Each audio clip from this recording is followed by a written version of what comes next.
मी अरविंद जाधव. तेजपुर न्यूजच्या prime time बातमीपत्रात आपले स्वागत आहे. पाहूया आजच्या ठळक घडामोडी. देशातील सगळ्या आता साहेब आमच्या जोडीला आमचे खासदार नागेश पाटील आष्टीकर आलेत.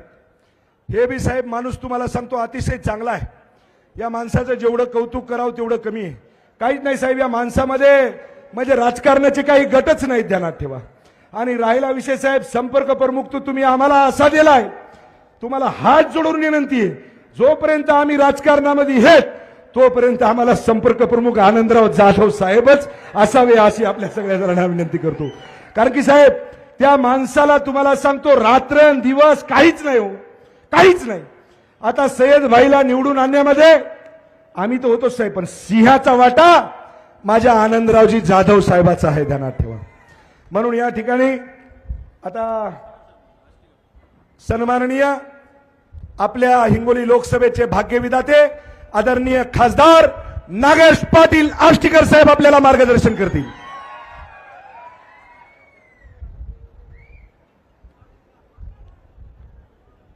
सर्वप्रथम नागनाथाच्या चरणी नतमस्तक होतो.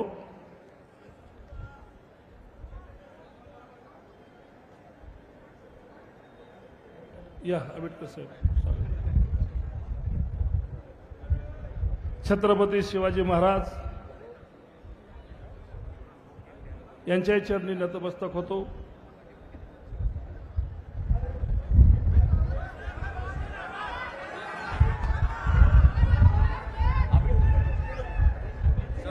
सर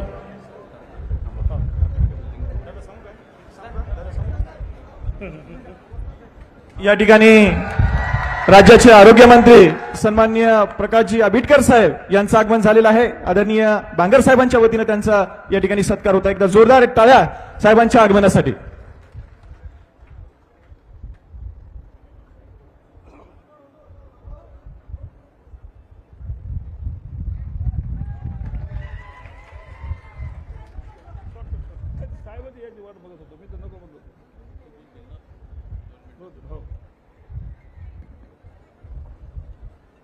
सर्व महाराष्ट्रातले थोर संत मंताच्या चरणी नतमस्तक होतो.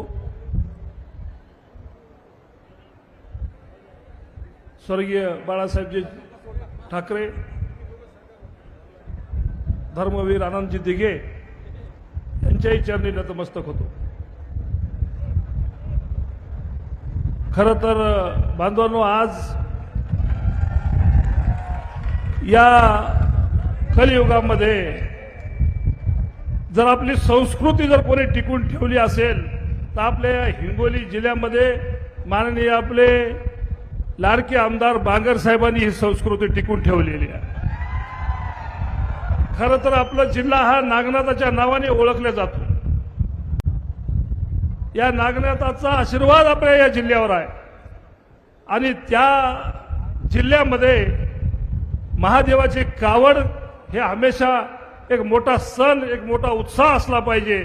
या संकल्पनेतून हे सुरू केलेली कावड यात्रा आज अविरत इतक्या जल्लोष आणि एवढ्या आनंदाने इथं आमदार साहेब काढतात, त्याबद्दल त्यांचे खरंच सांगतो हे समाज ऋणात राहील हे नक्की आहे. आता आमदार साहेबावर जरा आरोप प्रत्यारोप होतच राहतात. मयावर काय त्याने काय कमी प्रत्यारोप केले का? आता मला नागेश पाटील चांगला आहे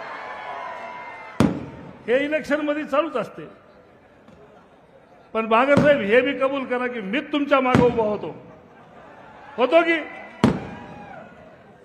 ज्या वेळेस आता सांगितलं होतं साहेबांनी की विरोधक यायला रोज म्हणायचे गेला काढून टाका काढून टाका काढून टाका, पण त्यावेळेस नागेश पाटील हे त्याच्या पाठीशी खंबीरपणे उभा होता आणि आजही त्याच्या पाठीशी खंबीरपणे उभा होता. याबद्दल कुठलं दुमत नाही. हे झालं असो आपल्या याच्यातला भाग राजकारणाचा. पण आज एकनाथजी शिंदे साहेबांच्या नेतृत्वाखाली आज या महाराष्ट्रामध्ये महाराष्ट्रभर अनेक विकासाच्या कामासोबत एक माणुसकी, एक या सगळ्या सणाचा उत्साह, त्याच्यामागे जोपासना, एक परंपरा, या सगळ्या जपण्यामध्ये शिंदे साहेब कधीच पाठीमागे राहिले नाही. ते मुख्यमंत्री असले तरी कुठल्याही स्टेजवर जाताना त्यांनी कधी हायगाई केली नाही. आणि आज त्यांच्याच पावलावर पाऊल ठेवून आज श्रीकांत शिंदे साहेब सुद्धा आपल्या या सगळ्याच्या दर्शनासाठी इथं आपल्याकडे आलेत. आणि असंच माझं हमेशा शिंदे साहेबांकडे मागणं राहील की प्रत्येक कावडीला आपण इथे येत जावं असं आपल्याला विनंती करतो. आणि साहेब खरंच आहे या लोकांचं डॉक्टर साहेब हे खरंच या लोकांची मागणी आहे. आणि जर खरंच सांगतो संतोष बांगर सारख्या माणसाला जर तुम्ही मंत्री केलं ना तर महाराष्ट्रामध्ये हाहाकार मधून टाकेल तुम्हाला सांगतो. आणि माझी सुद्धा आपल्याला हात जोडून विनंती आहे याला एकदा तर करूनच टाका. होऊ दे एकदाचा बांगर. सर्वसामान्यातला गोरगरिबातला माणूस एक सर्वसामान्यासाठी काम करणाऱ्या माणसाला एकदा मंत्रीपद देऊनच टाका साहेब अशी आपल्याला विनंती करतो. आपल्यापाशी जास्त आपल्यामधील श्रीकांत शिंदे साहेबांमध्ये फार जास्त वेळ घेणार नाही. आताच आंबेडकर साहेबांचं सुद्धा आगमन झालं. आपल्या सगळ्यांना त्यांना ऐकायचं आहे त्यामुळे आपल्या वाणीला विराम देतो. जय हिंद, जय महाराष्ट्र, जय शिवशंभो, हर हर. धन्यवाद साहेब. जगभरातील बातम्या आता आपल्या मोबाईलवर.